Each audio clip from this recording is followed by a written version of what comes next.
Hi friends, ఈరోజైతే బెండకాయ jumbo curry అండి ఈరోజు తయారు చేయబోతున్నాం.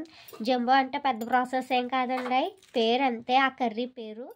ఇంకోండి బెండకాయలు, ఇంకోండి చాలా చిన్న స్లైసెస్లా కట్ చేసుకుని శనగపిండి కొంచెం వరిపిండి ఇలాగ కోట్ చేసేసుకుని బాగాని ఇలాగ మనం బజ్జీ పిండి ఎలా కలుపుతాం అలా కలపాలి. వాటర్ వేయరా, ఇందులోనే సాల్టు, కొంచెం గరం మసాలా లైట్గా వేసుకుంటే వాటర్ వేసుకుంటూ అలా కలుపుకోవాలండి. అలా వాటర్లో వేసుకుని ఇలాగా కలుపుకోవాలి. పిండి ఇలా కలుపుకున్నాక ఇంకోండి అలాగా షాలో ఫ్రై అంటారు చూసారా, అలా చేసుకోవాలి మనం. షాలో ఫ్రై బెండకాయని ఫ్రై అవనివ్వాలి బాగా. ఇంకోండి ఇలాగా బెండకాయని బజ్జీలాగా వేసుకుని షాలో ఫ్రై లాగా అటు ఇటు తిప్పుకోవాలండి. ఇవి బాగా ఫ్రై అవ్వాలండి.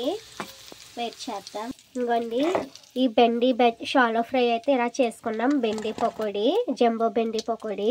ఇప్పుడు అదే ఫ్రై చేసుకున్న ఆయిల్ ఉంటుంది కదా, అదే ఆయిల్లో కరివేపాకు, కొంచెం జీలకర్ర వేసి ఫ్రై అయ్యాక టమాటా ముక్కలు, సాల్టు, పచ్చిమిర్చి, ధనియా పౌడర్, జీరా పౌడర్, గరం మసాలా అన్నీ ఇప్పుడే వేసేసుకోవాలి. మనం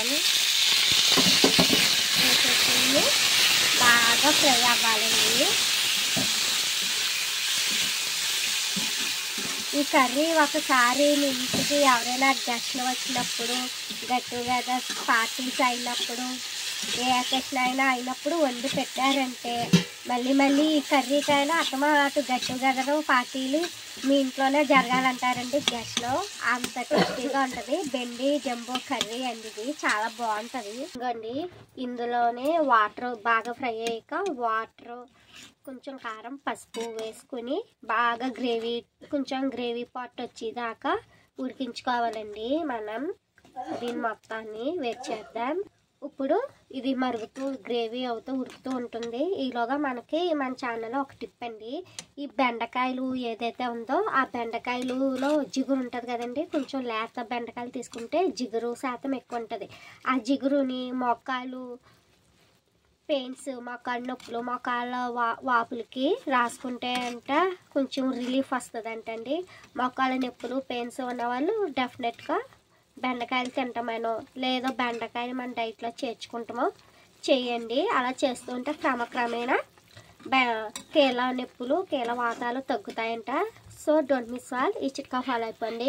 ఈ కర్రీలో ఏంటనుకుంటున్నారు, ఉల్లిపాయలు ఫస్ట్ పోపుతో పాటు వేస్తాం, కానీ ఈ కర్రీ అలా కాదండి. బెండి జంబో కర్రీకి సగం కర్రీ అయ్యాక అప్పుడు ఈ ఉల్లిపాయ ముక్కలు సన్నగా తరుపుకొని వేసుకోవాలంట.